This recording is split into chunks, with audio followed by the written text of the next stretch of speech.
की बात है, महादेव गए थे कुंभज ऋषि के आश्रम में सत्संग सुनने के लिए। भगवान को क्या जरूरी है सत्संग सुनने की? जो स्वयं परमात्मा हो गए उसको गुरु के सानिध्य में जाने की क्या जरूरी है? कोई ज़रूरी तो नहीं है। हम लोग सत्संग में आते हैं भगवान से भेंट करने के लिए, भगवान को प्राप्त करने के लिए। और सोचिए, भगवान को प्राप्त करने के लिए हम आते हैं और जो स्वयं भगवान है वो खुद चल कर के जाते हैं संत के आश्रम में सत्संग सुनने के लिए। इसका मतलब संत भगवान से भी ऊंचे होते हैं। तुलसी बाबा ने लिखा है, एक बार त्रेता युग माही शंभु गए कुंभज ऋषि पाए संग गए जननी भवानी लगे मुनि कथा बरसाने। एक बार की बात है, त्रेता युग में शंकर जी गए थे सत्संग सुनने के लिए अपने पत्नी को लेकर के और कुंभज ऋषि के आश्रम में। सोचिए, हमारे कबीर साहब कहते, राम कृष्ण से को बरा उनहूँ तो गुरु किन्न, तीन लोक के वे धनी गुरु आगे अधीन। राम कृष्ण से कौन बड़ा हो सकता है? सबसे बड़े तो राम कृष्ण है। और राम कृष्ण को भी गुरु के पास जाना पड़ा और हम लोग बिना गुरु के पास गए अपने जीवन का निरापद नहीं कर सकते हैं। तुलसीदास ने तो यहाँ तक कहा, जौं बिरंचि शंकर सम होई गुरु बिनु भव निधि तरई न कोई। कहा शंकर जी बन जाइएगा, ब्रह्मा जी बन जाइएगा, विष्णु जी बन जाइएगा, ये तीनों से बढ़ कर के दुनिया में कोई नहीं है। और तुलसीदास ने तीनों को बौना कर दिया, ब्रह्मा विष्णु महेश, तीनों को बौना कर दिया संत के आगे। कहा ब्रह्मा विष्णु बिरंची, तीनों का नाम ले लिया। गुरु बिनु भवनिधि तरई न कोई, जौं बिरंची शंकर सम होई। कोई ब्रह्मा के जैसा हो जाए कि विष्णु के जैसा हो जाए, जब तक गुरु के पास झुकेगा नहीं तब तक मोक्ष में वो जा नहीं सकता है। इसलिए मोक्ष का प्रसाद तो केवल गुरु देते हैं। इसलिए हरि विसारों गुरु को न विसारों, गुरु समक्ष हरि को न निहारों। एक बार एक शिष्या हुई सहजोबाई। सहजोबाई के जीवन में बहुत भक्ति, और एक दिन एक ऐसा हुआ कि सहजोबाई के आश्रम पर भगवान स्वयं चल कर के आए, भक्ति से रीझ गए। कहा कि सहजो को मैं स्वयं जा कर के दर्शन दूंगा। भगवान चल दिए सहजो से भेंट करने के लिए, और उसी घड़ी भगवान के साथ साथ गुरु भी चल दिए। गुरु और भगवान दोनों आ रहे हैं।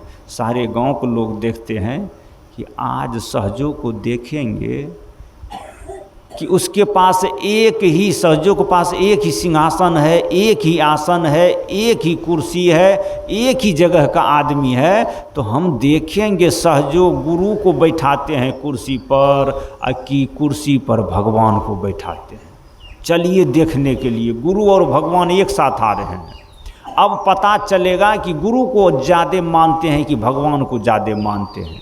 सारे गांव के लोग चले तमाशा देखने के लिए। एक बात जान लीजिए कि जो तमाशा देखने के लिए चलते हैं उसकी तमाशा हो जाती हैं। जरा संभल कर जाओ गमों की बस्ती में खुशी बेचने वाले, और तमाशा खुद न बन जाना तमाशा देखने वाले। जो तमाशा देखने जाते हैं उसका खुद तमाशा हो जाता है। इसलिए किसी का सहयोग करने जाइए, तमाशा देखने मत जाइए। किसी पर अगर आफत हो तो ये सोच करके जाइए कि हो सकता है कुछ हम सहयोग कर देंगे, कुछ बात बता देंगे, कुछ अपना रास्ता दिखा देंगे, ये सोच करके जाइए। ऐसा सोच करके नहीं जाइए कि उसके यहाँ इतना बड़ा परिस्थिति हो रहा है, चलिए देखने के लिए कैसा हाल है उससे पूछेंगे। नहीं, सहजों का तमाशा देखने के लिए नगर के लोग चले कि आज देखते हैं सहजो गुरु को बैठाती है कि भगवान को बैठाती है। आज देखेंगे दोनों में से ज़्यादा किसको मानती है। लेकिन सहजो के यहाँ गुरु और भगवान दोनों एक बार पहुँचे। सहजो भगवान को छोड़ करके अपने गुरु को कुर्सी पर बिठाती है और कहती है, हरि विसारों गुरु को न विसारों, गुरु समक्ष हरि को न निहारों। कहा कि हम भगवान को भूल सकते हैं, गुरु को नहीं भूल सकते। क्यों? क्योंकि भगवान को याद हमारे गुरु जी ही दिलाए हैं, हमारे गुरु जी के ही कारण भगवान आए हैं। इसलिए गुरु से बढ़ कर के भगवान नहीं हो सकता है। गुरु अगर आपका है तो गुरु ही पार उतार सकता है। कबीर साहब कहते मेरे गुरु को दो भुजा, गोविंद को भुज चार, गोविंद से कछु ना सरे, गुरु उतारे पार। गुरु जी को दो हाथ है और भगवान को चार हाथ है। गुरु जी को दो हाथ, गणेश जी को चार हाथ। गुरु जी के हाथ आपके काम आएंगे कि गणेश जी के हाथ? गणेश जी का हाथ या आपके काम नहीं आएंगे, गुरु जी के हाथ या आपको काम आएंगे। गुरु जी को या आप जब बंदगी करेंगे तो गुरु जी का दोनों हाथ या आपके मस्तक पर पड़ेगा, और गणेश जी को प्रणाम करेंगे तो ये को हाथ नहीं पड़ेगा। इसलिए कबीर साहब कहते हैं मेरे गुरु को दो भुजा, गोविंद को भुज चार, गोविंद से कछु ना सरे, गुरु उतारे पार। गोविंद से कुछ नहीं होने वाला है, गुरु पार उतारने वाला है। मेरे पिता को 2 कट्ठा और दोस्त बाबू को 10 बीघा। आप बताइए, हमारे बाबू को 1 कट्ठा है और दोस्त बाबू को 100 बीघा है। 100 बीघा वाला काम देगा कि 1 कट्ठा वाला काम देगा? हमारा 1 कट्ठा ही हमारे लिए काम में आएगा। हमारे बाबू का है, लेकिन दोस्त बाबू का 100 बीघा है, उसमें हमको हिस्सा नहीं मिलेगा।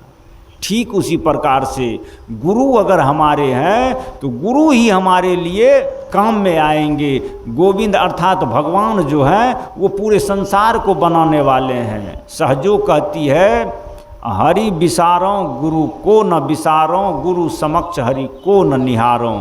हरि को छोड़ दिया, भगवान को छोड़ दिया, गुरु को बैठाया और गुरु को भोजन के लिए लगाया, गुरु को सेवा के लिए लगाया। गुरु से सेवा कर रही है।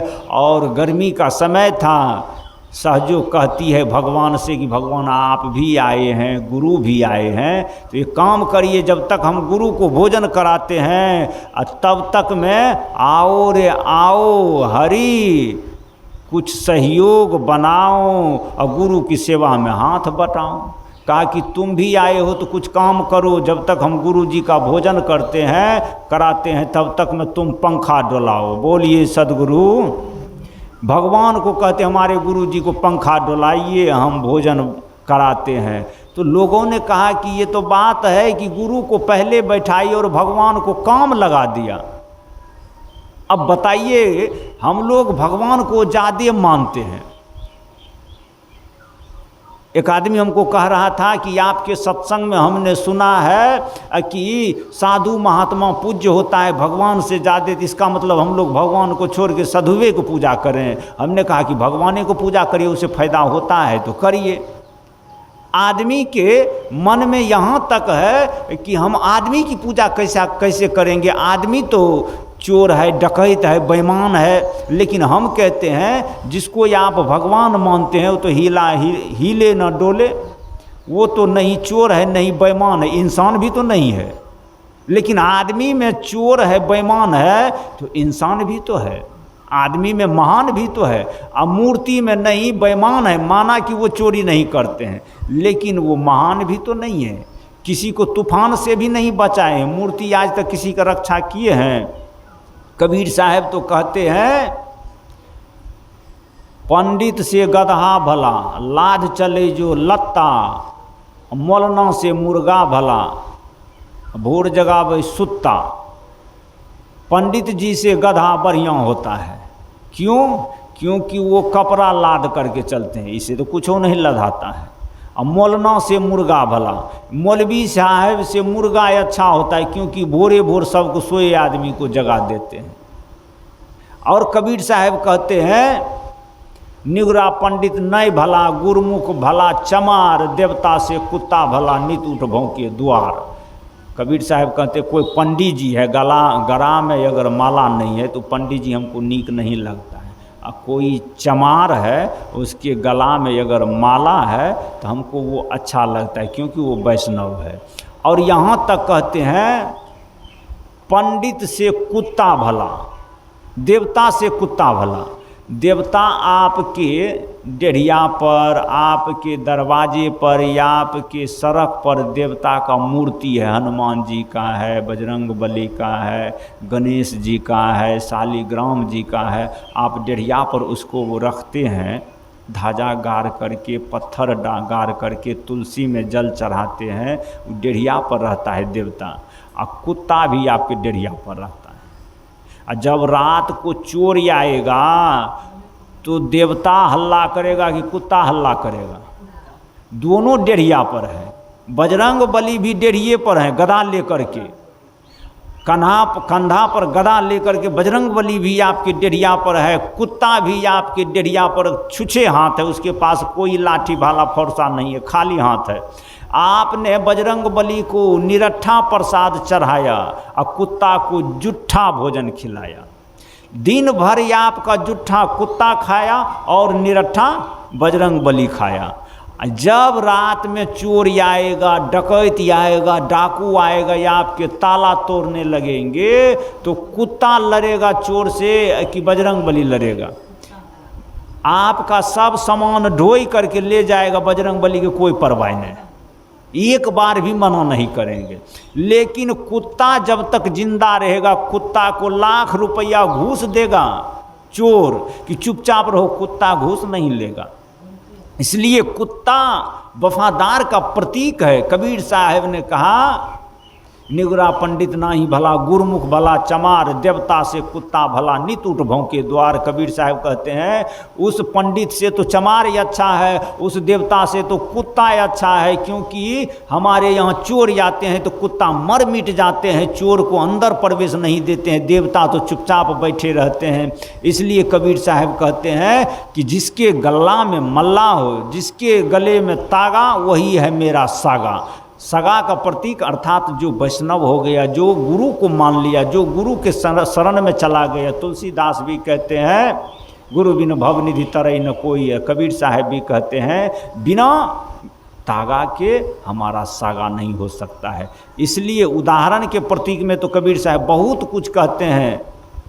पंडित से गधा भला लाज चले जो, लत्ता मोलना से मुर्गा भला भोर जगावे सुत्ता। ऐसे में तो झगड़ा हो जाएगा, ऐसे में मार हो जाएगा। लेकिन कबीर साहब तर्क संगत बात करते हैं। अगर जो पंडित भी हो गया है, निपुण भी हो गया, उससे समाज को कोई लाभ नहीं है, तो उससे गधा अच्छा है, क्योंकि गधा काम करता है, गधा आदमी के उपयोग में आता है। अगर मौलवी भी महान हो गया, अगर सुबह सबको नहीं जागरण करता है, लोगों को नहीं जगाता है, गलत मार्ग से नहीं बचाता है, तो उससे बढ़िया मुर्गा है, कम से कम सुतल आदमी को तो जगाता है।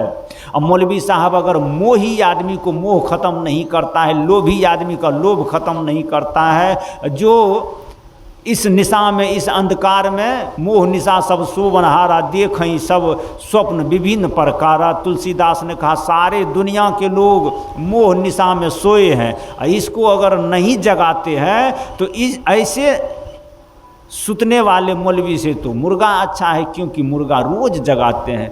कबीर साहब असल बात कहना चाहते हैं और हमारे सहजोबाई कहती है, हरि को विसारो गुरु को न विसारो, और गुरु समक्ष हरि को न निहारो। गुरु जब हमारा पर्याप्त है, हमारे पास है, तो पहले गुरु को बंदगी प्रणाम करेंगे।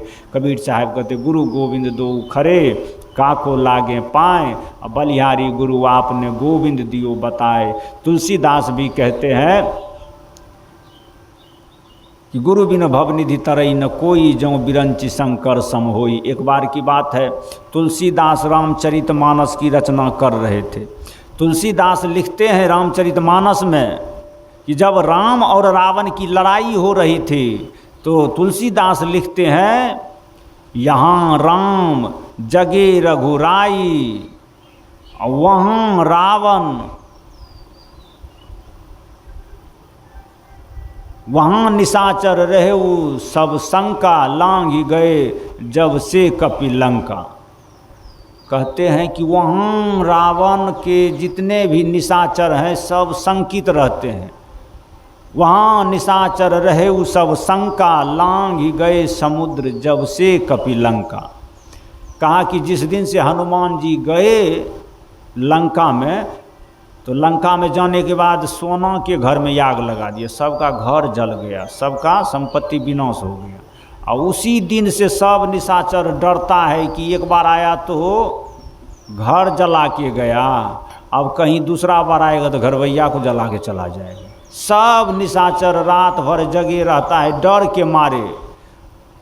तुलसीदास लिखते हैं वहाँ निशाचर रहे वो सब शंका, सब शंकित है कहाँ में, तो वहाँ। राम के बारे में लिखते हैं यहाँ राम जगे रघुराई, यहाँ हमारे भगवान जगे और वहाँ रावण रहे वो सब शंका। तो लोगों ने कहा रावण को वहाँ लिखते हैं, राम को यहाँ लिखते हैं। तुलसीदास कहता है हम जिसके पक्ष में हैं, जिस पार्टी में, उसको यहाँ लिखते हैं, जिसके विपक्ष में उसको वहाँ लिखते हैं। लेकिन जब भरत और राम के बारे में लिखने लगे तब जाकर के तुलसीदास कहते हैं कि भरत जिस दिन राम से भेंट करने के लिए जा रहे थे तो रात्रि में राम ने नदी के किनारे पर विश्राम किया। तब तुलसीदास ने लिखा यहाँ भरत संग सब समाज और वहाँ राम और लक्ष्मण सीता तीनों साथ, राम लखन सिया तीनों साथ, भरत के संग सब समाज।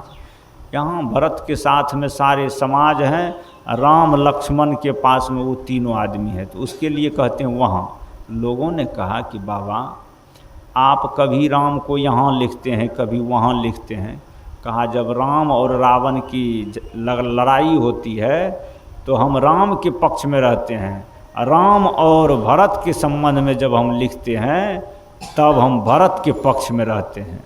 अर्थात तुलसीदास भी जब राम और भरत के लड़ाई होती है, मुकाबला होता है, तब तुलसीदास भरत के पक्ष में आते हैं। क्यों? क्योंकि भरत साधु है, राम भगवान है। तो जब भगवान और गुरु की दोनों की चुनाव हो तो हम लोगों को गुरु के पक्ष में रहना चाहिए। और गुरु भगवान से भी अधिक श्रेष्ठ हैं, पूज्य हैं। इसलिए कबीर साहब कहते हैं गुरु गोविंद दो खरें काके लागों पाए, बलिहारी गुरु आपने गोविंद दिया बताए। गोविंद हमारे गुरु से बड़े नहीं हो सकते हैं, इसलिए सर्वश्रेष्ठ हमारे गुरु हैं। तुलसीदास ने भी कहा है, कबीर साहब ने भी कहा, हमारा सभी ग्रंथ कहते हैं। इसलिए गुरु बिनु भव निधि तरई न कोई, जौ बिरंच संग